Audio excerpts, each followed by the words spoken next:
I guess, man, we got to start with the knee, man. When you found out that you had to have another surgery, man, what was your initial reaction like? It was right after the holidays, and I actually heard it right before Christmas, and I waited till after the holidays to get it done, and then when I found out that it snapped, it was just like everything I've done to that point was all for nothing. That's how it felt, and I felt like I just wasted a year of my life. And it was a very humbling experience. I went through feelings of like I was depressed. Of course I cried and everything else like that. And when you think like, damn, is this how I'm gonna go out? Like, is this gonna be the end of me? And I never ever thought I would be in that situation. And I was like, wow, this is just how it ends. And you never know, like when you step into the octagon, when will be your last time? And I was like, damn, was the last time I stepped in the last time? And I just, I was just upset about it. How do you come out of that, man? How do you get through that and get back to a positive place? One thing that helped me get out of it and go to the positive place was just my teammates. Anthony Johnson is coming in like a storm, and he's been amazing. And a lot of my other teammates just getting excited for them.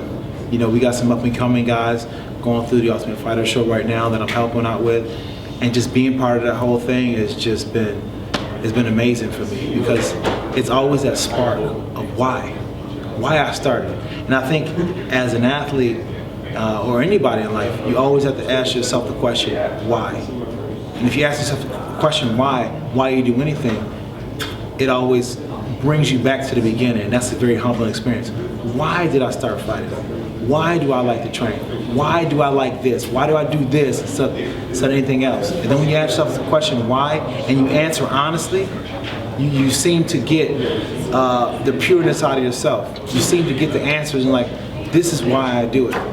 And it kind of reignites whatever you lost. That's awesome. I was going to ask, do you have to fight? You've had a very, financially good career. You've made success.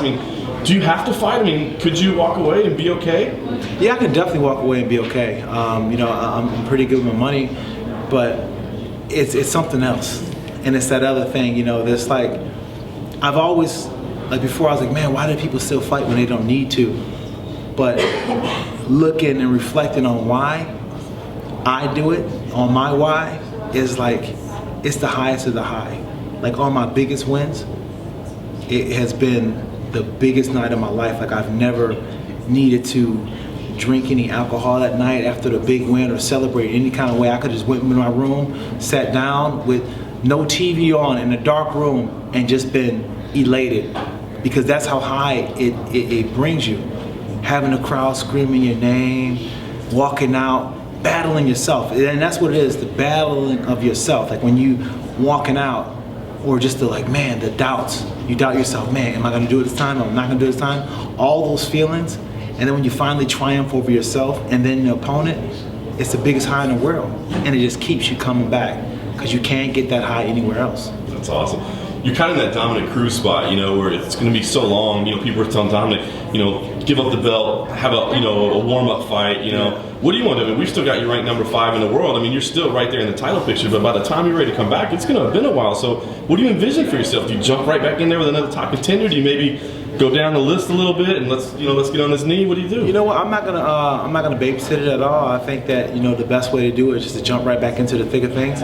It's not like in training camp I'm going with a bunch of guys who are not on the level. My training partner is Anthony Johnson, Thiago Silva, Cesar Mutante,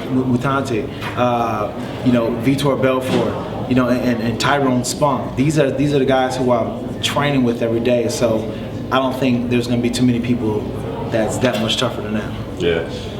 Does this whole situation, you mentioned it, like, am I done? Is this the way I grow up? Are you starting to think at all about life after fighting? Yeah, thinking about life after fighting is something that I've always done, once I started to realize, like for me, I've always been very cerebral about this, and I've seen people come and go in the game with my 10 years of being here, and I know that there's a time that it's gonna end.